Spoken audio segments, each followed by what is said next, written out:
Salut à tous, c'est Florian d'IT Connect, bienvenue dans cette deuxième vidéo au sujet du déploiement de Windows.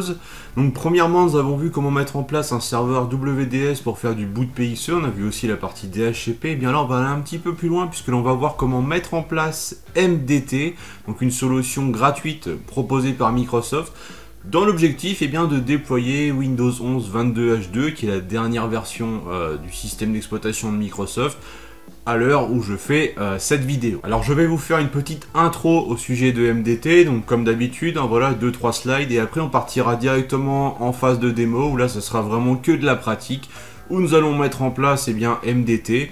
Je vais faire toute l'installation, toute la configuration, pas à pas, dans cette vidéo que vous n'aurez qu'à suivre. Alors avant de passer à la suite, n'hésitez pas à vous abonner à la chaîne YouTube, si ce n'est pas déjà fait. Alors MDT pour Microsoft Deployment Toolkit est une solution gratuite proposée par Microsoft et qui va nous permettre de créer ce que l'on va appeler des séquences de tâches pour personnaliser le déploiement de systèmes d'exploitation Microsoft, que ce soit du Windows 10, Windows 11 ou du Windows Server sur des machines. Donc on va pouvoir faire ce déploiement via le réseau, c'est pour ça que l'on va parler d'un couple WDS plus MDT, puisque WDS va nous permettre de démarrer l'environnement de déploiement de MDT que l'on appelle le Light Touch pour exécuter une séquence de tâches. Et lui, le MDT va être en charge de toute la partie personnalisation du déploiement. Donc on va pouvoir par exemple gérer le nom de la machine dès le déploiement, est-ce qu'on veut l'intégrer ou non à un domaine Active Directory. On va pouvoir gérer le partitionnement des disques, c'est-à-dire si on a une machine qui a plusieurs disques, on va pouvoir préparer les deux disques et pas seulement celui sur lequel on va installer le système d'exploitation. On va pouvoir aussi automatiser la configuration de BitLocker pour chiffrer le volume système, déployer les bons pilotes, déployer des logiciels. Si vous avez des logiciels bureautiques que vous souhaitez déployer sur toutes vos machines, MDT pourra le faire pour vous dès le déploiement. Et on pourra aussi exécuter des scripts, par exemple des scripts PowerShell, pour exécuter tout un tas d'actions diverses et variées. Donc là on peut vraiment faire du sur-mesure, puisque quand on est en scripting, il n'y a pas trop de limites en fait, puisqu'on va pouvoir vraiment faire un petit peu ce que l'on veut. Donc voilà, MDT, c'est vraiment très complet pour faire du déploiement. Et ça reste aujourd'hui une très bonne solution, même s'il y a des alternatives sur le cloud de Microsoft. Ça reste fonctionnel avec la dernière version de Windows 11, donc voilà, il ne faut pas s'en priver. Donc MDT va nous permettre d'automatiser le déploiement des postes de travail. On effectuera ce que l'on appelle un déploiement light touch, c'est-à-dire où il y a une légère intervention humaine. Donc nous le verrons, on aura quelques actions à faire manuellement pour lancer le déploiement, mais on pourra aller, on verra ça par la suite dans d'autres vidéos, aller plus loin pour qu'il y ait le moins de manipulation possible à faire. Pour faire du déploiement zéro touch, il faut s'orienter vers d'autres solutions comme SCCM, où là vous avez vraiment rien à faire, tout est automatisé. Une fois qu'on aura mis en place le serveur MDT, on aura accès à la console Deployment Workbench qui sert à administrer MDT. Donc MDT va s'appuyer sur ce que l'on appelle un deployment share, c'est-à-dire un partage, un espace de stockage qui sera accessible via le réseau et sur lequel on va héberger les pilotes, les images d'installation, les séquences de tâches, les applications à déployer, etc. Donc on aura cette visu dans la console Deployment Workbench et ça correspondra en fait à des données que l'on aura sur le serveur également.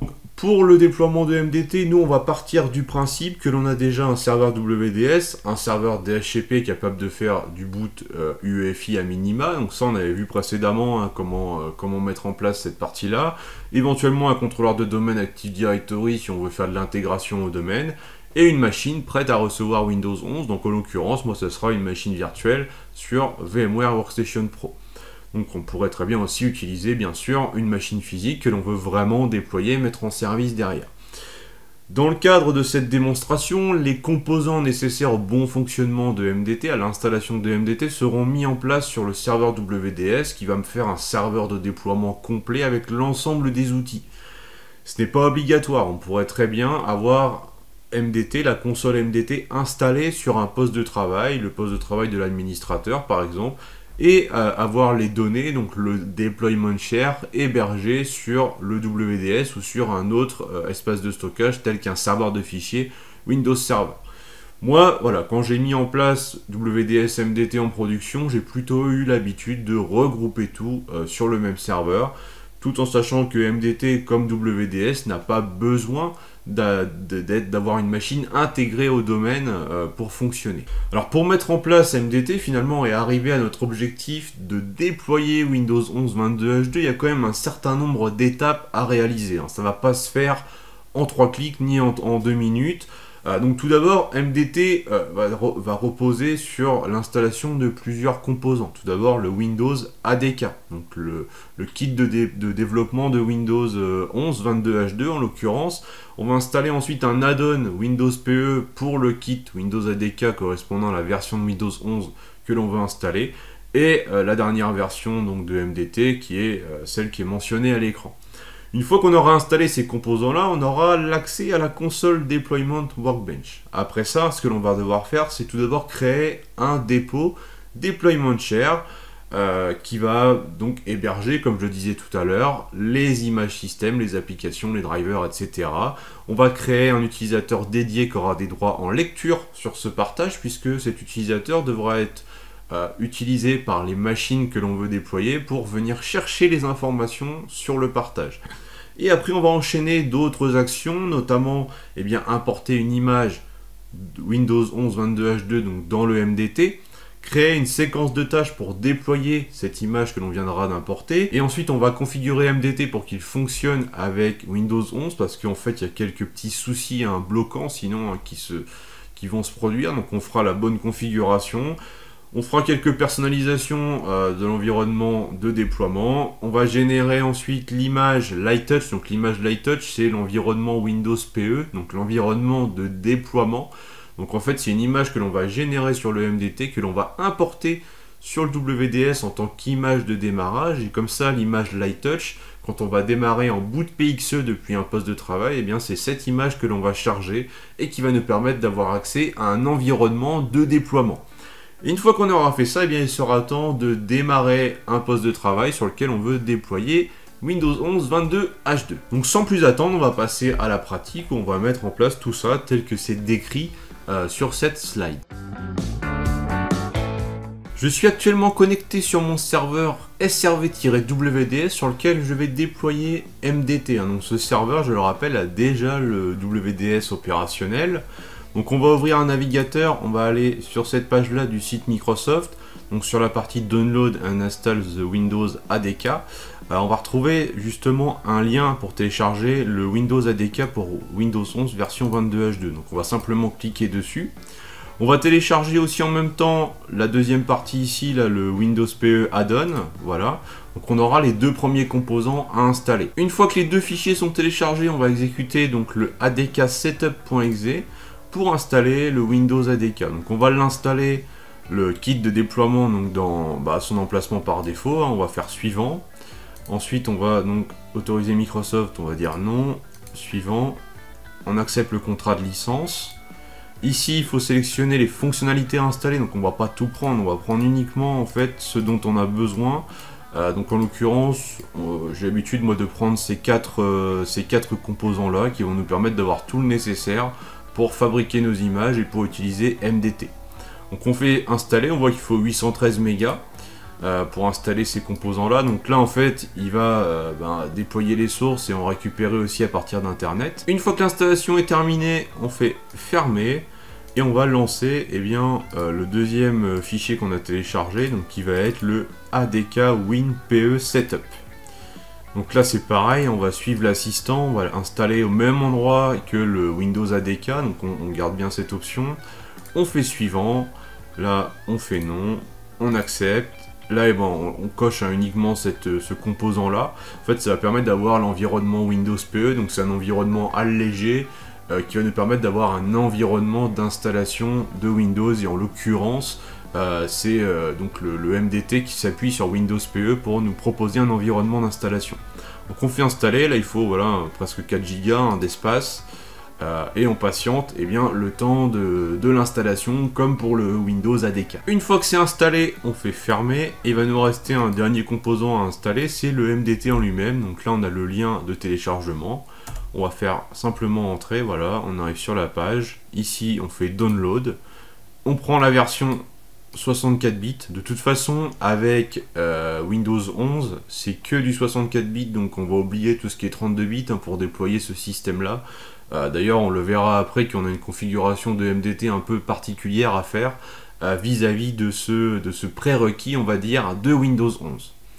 Donc là on fait conserver et on va ensuite, une fois que c'est fini de télécharger, lancer le package MSI pour procéder à l'installation, voilà, du MDT sur le serveur. Donc on a encore ici un petit assistant où c'est vraiment quelques clics pour lancer l'installation, on va laisser par défaut, il n'y a rien de particulier à faire pour installer le MDT, voilà, on fait install, et suite à ça, on va voir que on clique sur Finish, et dans le menu démarrer, je vais retrouver ici Microsoft Deployment Toolkit avec la fameuse console Deployment Workbench que l'on va lancer sans plus attendre, et qui va nous permettre de faire toute la configuration de MDT. On peut voir ici que pour l'instant je n'ai pas de deployment share, donc c'est ce que l'on va voir dans la suite de la vidéo, c'est comment créer le deployment share et comment faire toute la configuration pour ensuite parvenir à déployer Windows 11.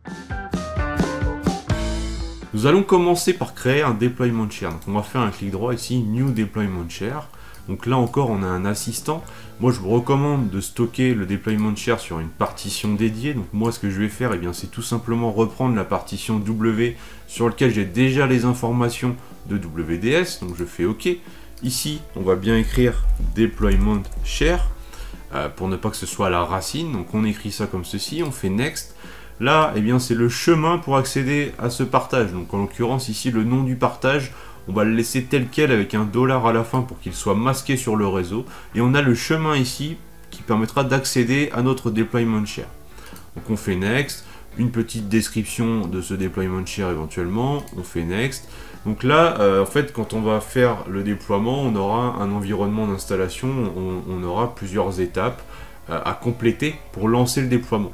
Là, on peut activer ou désactiver certaines étapes, tout en sachant que ça, on peut le modifier à tout moment par la suite dans les options de MDT. Donc, il nous dit demander s'il faut faire une sauvegarde de la machine avant de lancer le déploiement, demander une clé de produit, demander un mot de passe administrateur local, demander s'il faut, il y a une image à capturer, demander s'il faut activer ou non BitLocker. Donc, on va laisser ça par défaut, c'est pas très grave, c'est modifiable par la suite. On fait next, on a un petit récap, on fait next, il va créer le deployment share avec toute la structure de dossier comme on va le voir, et une fois que ce sera terminé, on va pouvoir poursuivre la configuration. On fait finish. Si je vais ici dans W, j'ai bien un dossier deployment share avec une structure, et je retrouve à peu près la même structure ici dans mon deployment share dans la console MDT. Avant de poursuivre la configuration, ce que nous allons faire, c'est créer un utilisateur local sur le serveur WDS qui aura des droits de lecture sur le deployment share. Et cet utilisateur-là, par la suite, on va le configurer dans MDT de manière à ce que quand on déploie une machine, il soit utilisé pour effectuer une connexion au deployment share. Donc pour ça, quelques lignes de script PowerShell plutôt que de le faire à la main. Donc on va créer un compte utilisateur qui s'appelle service_MDT. Le mot de passe c'est celui-ci. Ensuite on crée le compte donc en local sur le serveur. On lui donne des droits de lecture sur le partage deployment share et des droits de lecture et exécution sur le deployment share en lui-même au niveau des droits NTFS. Si je regarde actuellement ici dans les propriétés, partage, autorisation, j'ai seulement administrateur.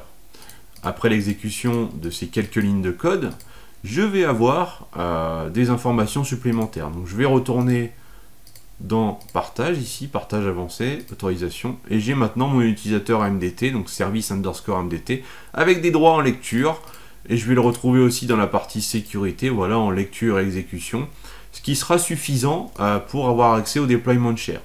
Donc de toute façon, ces lignes de code là, vous pouvez les retrouver sur le site ITConnect. J'ai fait un article complet qui reprend pas à pas ce que l'on voit dans cette vidéo. Et vous pouvez faire un copier-coller de ce script là en personnalisant le nom du compte et le mot de passe. Voilà pour cette partie là. Ce que l'on va faire donc, pour poursuivre, c'est importer une image Windows 11 dans le MDT. Donc au niveau de la VM, ici dans le lecteur CD-DVD, eh bien j'ai monté une image ISO hein, de Windows 11 22H2 que je vais retrouver ici dans mon lecteur des deux points. Et cette image-là, il faut que je l'importe dans le MDT. Donc ici dans Operating System, on va pouvoir importer l'image, mais on peut aussi créer un dossier, ce qui va permettre eh bien, d'organiser les images. On peut faire un Windows-11. Voilà, comme ça si on veut gérer plusieurs types de systèmes, on pourra les organiser les images dans des dossiers. Donc, et ensuite ici je vais me mettre sur Windows 11 et je vais faire import Operating System. Là on a plusieurs choix, soit le premier choix c'est pour importer vraiment une image à partir d'un CD DVD, donc là c'est notre cas puisqu'on a une image ISO, soit après on prend une image customisée, ou soit on va chercher une image sur un serveur WDS existant. Donc si vous avez une image d'installation dans votre WDS, vous pouvez l'importer par ce biais.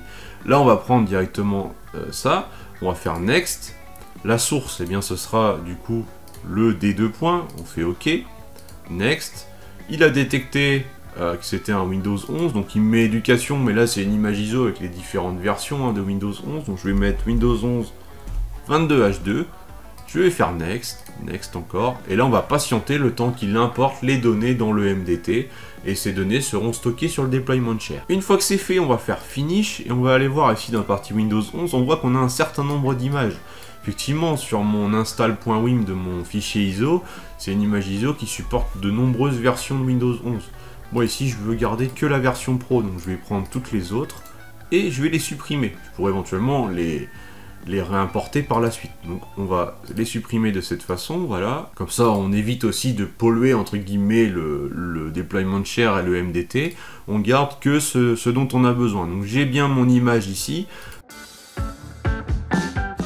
Maintenant on va pouvoir créer dans Task Séquence une nouvelle séquence de tâches. Là encore on va pouvoir créer un dossier que l'on peut appeler Windows 11 où on stockera les séquences de tâches pour déployer du Windows 11, puisqu'on peut avoir plusieurs séquences de tâches qui vont faire des choses différentes. On peut dire, bah tiens, Windows 11, on va le déployer d'une certaine façon sur les PC fixes du secrétariat, mais d'une autre façon pour la direction, par exemple, peut-être en activant du BitLocker si c'est des PC portables ou des choses comme ça. Donc on va devoir créer plusieurs séquences de tâches. Donc nous, on va en faire qu'une seule hein, pour l'instant pour débuter. Donc ici, on va faire un clic droit, New Task Séquence. Là encore, on a un assistant qui va nous guider. Il faut commencer par ajouter un ID unique pour cette séquence de tâches. Donc voici un exemple et un nom pour la séquence de tâches. Donc ça, quand on va vouloir déployer la machine, ce sera ce nom-là qui va s'afficher à l'écran. Donc il faut quand même que ce soit un nom parlant. On fait suivant, là on doit utiliser un template. En fait, quand on va faire du MDT avec des séquences de tâches, on a plusieurs choix. On peut déployer une image, comme on va le faire là. On peut aussi capturer une image de référence, c'est-à-dire que l'on va prendre un ordinateur avec Windows 11, on va installer des applications, faire de la configuration. On va faire ce que l'on appelle un sysprep pour le mettre dans un état propre pour la capture. Et à partir du MDT, on va capturer une image correspondante à la machine de référence. Nous, on va prendre tout simplement une standard client task séquence.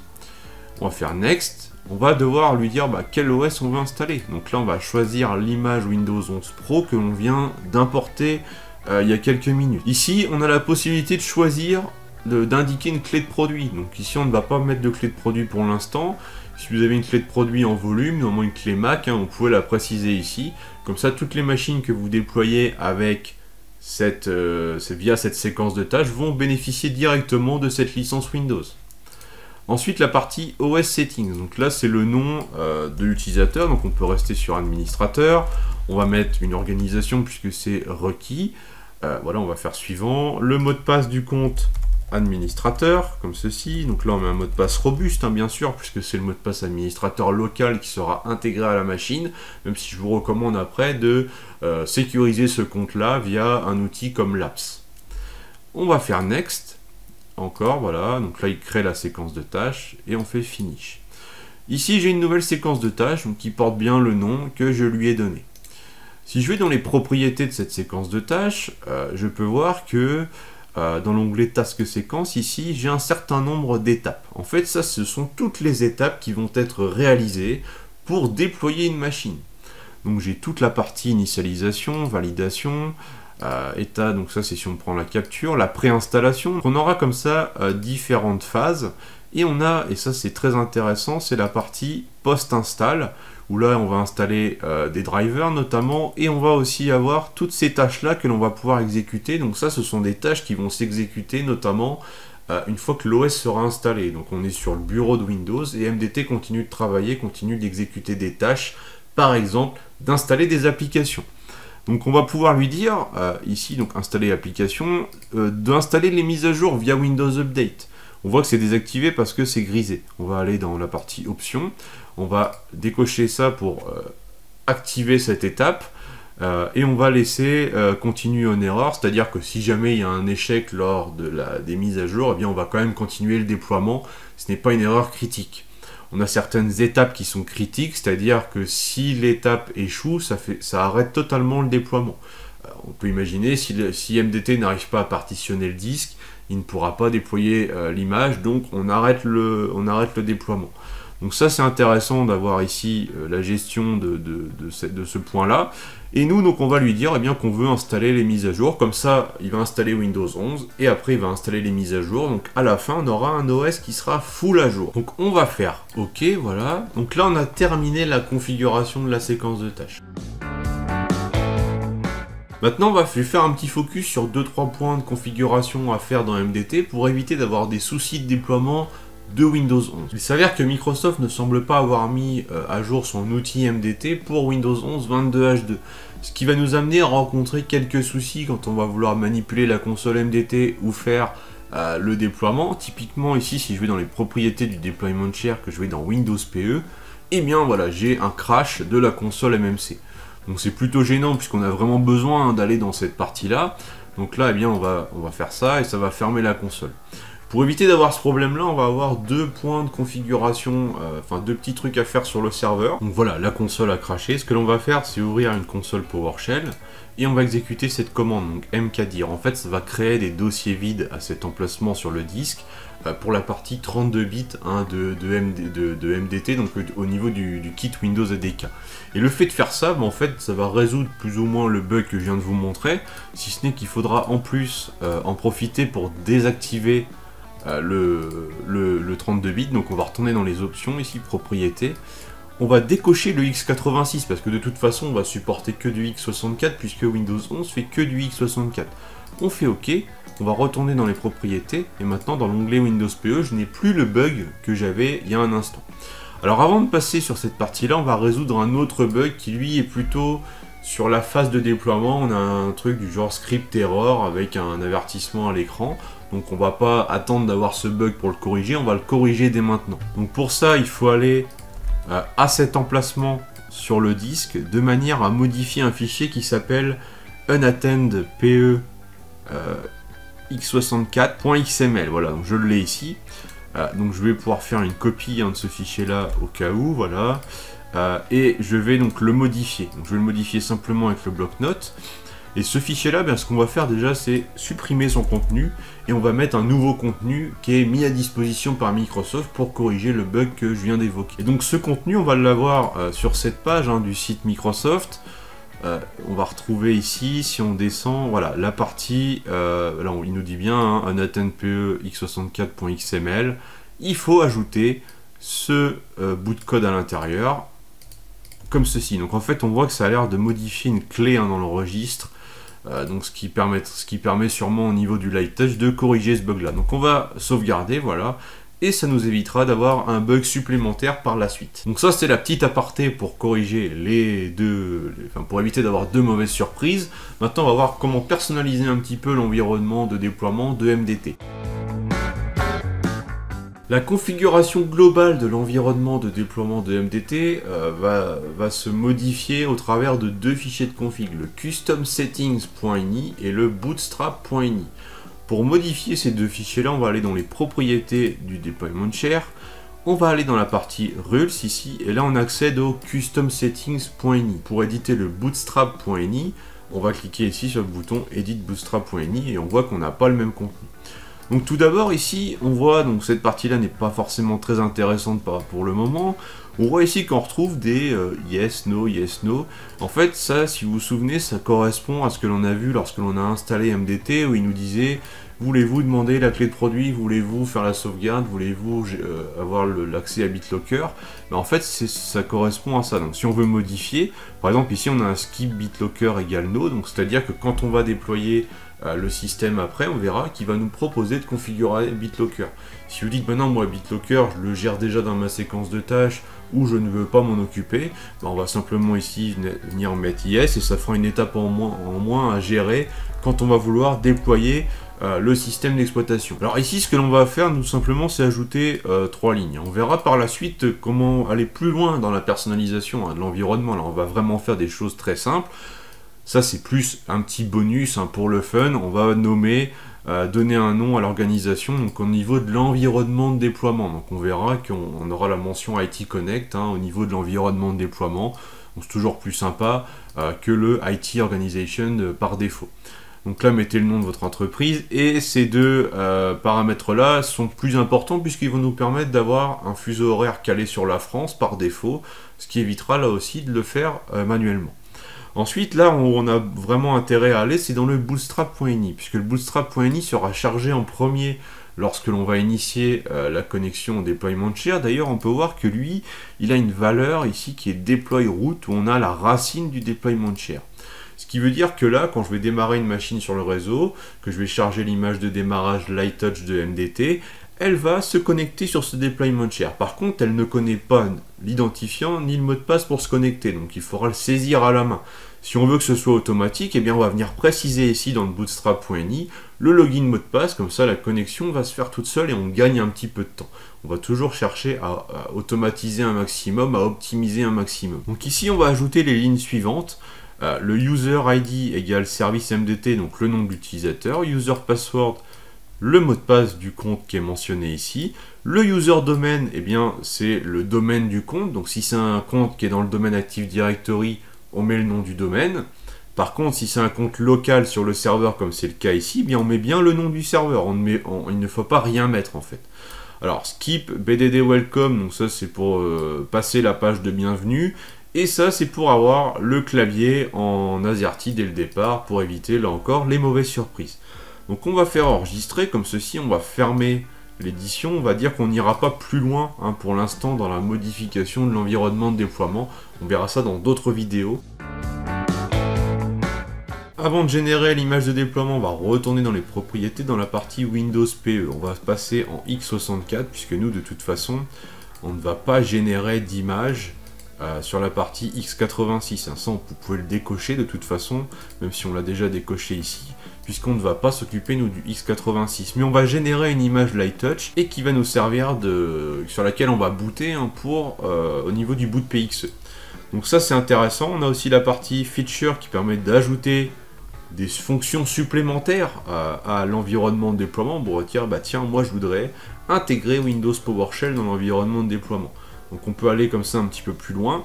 La partie driver on patch. Donc par défaut, en fait, il va intégrer à l'image de démarrage des pilotes réseau et des pilotes pour les périphériques de stockage. Ce qui est important puisque on a besoin de se connecter au réseau, d'accéder au deployment share pour récupérer les informations. On va pouvoir laisser ça par défaut pour l'instant puisque le serveur est tout neuf, il n'y a pas beaucoup d'informations dessus. Par contre, quand on va commencer à avoir plein de modèles différents de machines à gérer et tout ça, eh bien on va falloir quand même venir affiner cette partie-là généralement, puisque sinon on se retrouve avec une image Light Touch qui contient beaucoup trop de pilotes, beaucoup trop d'infos, et qui par conséquent est bien trop lourde à charger par le réseau, donc c'est pas forcément ce qu'on va souhaiter. Donc on va faire OK, et on va générer l'image Light Touch. Donc pour ça on fait un clic droit, Update Deployment Share, on a un assistant qui se lance. Donc là, nous, on n'a pas l'image Light Touch, donc on va laisser comme ça, et il va nous la générer une première fois. En fait, on a ici deux choix. Le optimisation donc de la partie boot image, et complètement régénérer l'image. Quand on fait des petites modifs dans MDT, généralement, ça suffit de choisir cette option. En plus, c'est beaucoup plus rapide à l'exécution. Par contre, quand on fait des grosses modifications dans MDT, il vaut mieux régénérer une image complète. C'est plus long certes, mais au moins on est sûr que toutes les modifications sont bien prises en compte dans la nouvelle image. Donc vous pouvez par défaut essayer de faire cette option, et si vous voyez que ce que vous avez fait n'est pas pris en compte, refaites une image générée complètement, même si c'est plus long. Là on va rester comme ça, on va faire Next, voilà on continue, donc là il va générer l'image en x64, on voit qu'il a bypassé la partie x86, et cette image ensuite on va l'importer dans le WDS. L'image étant générée, on va quand même vérifier qu'il n'y ait pas d'erreur particulière à la fin, voilà on fait Finish, en fait on va la retrouver dans le Deployment Share, ici dans le dossier Boot. Maintenant on va lancer la console service de déploiement de Windows, voilà.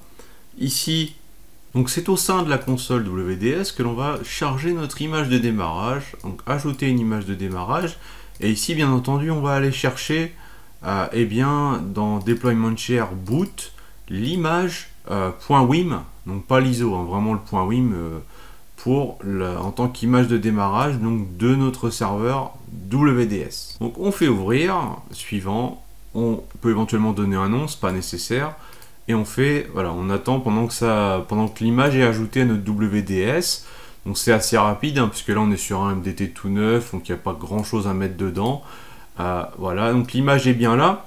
Alors il faut savoir que si vous avez plusieurs images ici, peut-être même une image Windows 10 ou Windows 11 pour le démarrage, il faudra penser à la désactiver en faisant un clic droit dessus, de manière à laisser uniquement l'image Light Touch, comme ça elle va se charger automatiquement par défaut. Donc une fois que l'image est bien chargée ici au niveau des images de démarrage de notre serveur WDS, il va nous rester une chose à faire, c'est tester un déploiement de Windows 11 22H2 via le réseau en nous appuyant à la fois sur le WDS et le MDT. J'ai ici un client PXE Windows 11, donc en fait c'est une machine virtuelle vierge qui a été créée dans VMware Workstation Pro, qui a simplement été définie sur Windows 11 au moment de la création. On peut voir d'ailleurs ici qu'elle est en mode UEFI avec le Secure Boot, ce qui est un prérequis de Windows 11. Donc on va vraiment booter comme ça, et actuellement il n'y a pas de système d'exploitation. Donc je vais pouvoir faire Power On via Virtual Machine pour démarrer sur le réseau et charger mon image lighttouch.wim. Donc on voit bien l'EFI Network, donc là on est sur du boot PXE en UEFI. Il a détecté mon serveur WDS, donc j'ai appuyé sur Entrée rapidement, et là on voit qu'il charge le lighttouch PE underscore x64.wim. Donc c'est mon image .wim que je viens d'importer en tant qu'image de démarrage sur le WDS. Donc là il faut patienter pendant le chargement. Voilà, donc ensuite c'est l'environnement Windows PE de MDT qui va démarrer. Si vous arrivez sur cet écran, vous avez un écran gris comme ça avec Microsoft Deployment Toolkit et qu'il ne se passe rien, généralement c'est un problème de droit au niveau de l'accès à votre Deployment Share. Donc souvenez-vous, le script PowerShell que l'on a lancé pour positionner les droits et créer un nouvel utilisateur, et que l'on a défini ensuite dans le bootstrap.ini. Donc on voit ici que j'ai le Windows Deployment Wizard qui se lance et qui me propose de choisir ma séquence de tâches, qui est la seule séquence de tâches actuelle sur mon MDT. Donc je vais choisir cette séquence de tâches, je vais faire Next, et ensuite j'ai un certain nombre d'étapes qui vont être proposées. Ici c'est le nom de l'ordinateur, donc je peux mettre par exemple PC-W11-01. Je pourrais éventuellement le joindre à un domaine ou le laisser en workgroup. Je vais le laisser en workgroup pour cette démo. On verra dans une autre vidéo comment automatiser la jonction au domaine sans avoir même à insérer ici les identifiants de mot de passe. Ensuite, on a d'autres étapes. Si on veut récupérer les données d'une installation précédente de Windows, des choses comme ça. On va pas s'intéresser à ça puisque de toute façon ici c'est une machine vierge que l'on installe. On vient de la sortir du carton. On veut installer le Windows 11 de notre entreprise dessus. Donc on part vraiment de zéro, on n'a rien à récupérer. Ici j'ai la langue, la disposition clavier, le fuseau horaire, ce qui va être défini dans Windows, et ce qui correspond, si vous vous souvenez, à ce que l'on a défini dans les paramètres de MDT. La partie capture, on n'a pas de capture à faire, nous c'est vraiment l'image .wim de Windows 11 22H2 que l'on veut déployer, donc on laisse comme ça. Next, la partie BitLocker qui est proposée, puisque si vous vous souvenez, nous n'avons pas fait skip de la partie BitLocker. Donc on va laisser ici sur ne pas activer. On fait vraiment au plus simple pour cette première démonstration. Et on va cliquer sur Begin pour lancer le déploiement. Et donc là, on a bien le IT Connect qu'on a défini aussi dans le fichier de config. Et là, ce sont toutes les étapes définies dans la séquence de tâches qui vont s'enchaîner les unes après les autres jusqu'à arriver sur le bureau de Windows 11, où l'on aura d'autres étapes supplémentaires, comme notamment l'installation des mises à jour via Windows Update, donc on le verra clairement à l'écran, et à la fin on aura un message de MDT qui nous dira s'il y a eu des erreurs, des avertissements, ou si au contraire, tout s'est bien passé. Donc je vais le laisser s'installer tranquillement, et quand on arrivera vers la fin, je vais reprendre l'enregistrement de la vidéo. Le déploiement poursuit son compte, l'image a été déployée, Windows 11 est en cours de préparation, on ne devrait pas tarder à voir le bureau apparaître. Le bureau de Windows 11 fait son apparition, le déploiement se poursuit. D'ailleurs, on va voir que l'assistant MDT, on va dire, va apparaître dans quelques secondes pour justement enchaîner les étapes restantes. Voilà, on vient de le voir apparaître à l'écran. Donc là, il continue d'effectuer les actions définies dans la séquence de tâches. Il vient de partir sur le Windows Update que l'on a activé manuellement. Et donc là, il va rechercher les mises à jour Windows et les installer sur la machine qui, quant à elle, sera totalement à jour à la fin du déploiement. Si on regarde dans la partie système, logiquement, je dois retrouver le nom, voilà, PC-W11-01, que j'ai défini au moment de lancer la séquence de tâches. Une fois que la machine aura fini ses mises à jour, elle va redémarrer, elle va finir les dernières tâches et le déploiement sera terminé. Nous aurons à l'écran un résumé de ce qui a éventuellement posé problème. Là, sur quelque chose de très basique, comme nous venons de le faire, il n'y aura pas normalement de problème. Et bien voilà, on peut le voir, Operating System, donc le déploiement a été réussi avec succès, il n'y a pas d'erreur, il n'y a pas de warning, donc tout s'est passé correctement par rapport aux tâches qui étaient activées dans la séquence de tâches que nous avons créée. Donc voilà, nous venons de déployer notre première machine Windows 11 22 H2 à partir de MDT WDS. Voilà, cette première vidéo au sujet de MDT touche à sa fin. Nous avons vu comment mettre en place l'environnement MDT sur un serveur où il y avait déjà WDS. On a vu aussi comment importer Windows 11 22 H2, comment faire notre première séquence de tâches et puis au final comment déployer notre première machine basée sur ce système d'exploitation Windows 11. Donc dans les prochaines vidéos, nous verrons comment aller plus loin dans la personnalisation, notamment pour déployer des applications, automatiser l'intégration au domaine, etc. N'hésitez pas à laisser des commentaires justement si vous avez des idées, des besoins par rapport à ça, ce qui me permet moi aussi d'orienter un petit peu les prochaines vidéos. En attendant, c'est tout simple comme d'habitude, likez et partagez au maximum et je vous dis à très vite. Ciao.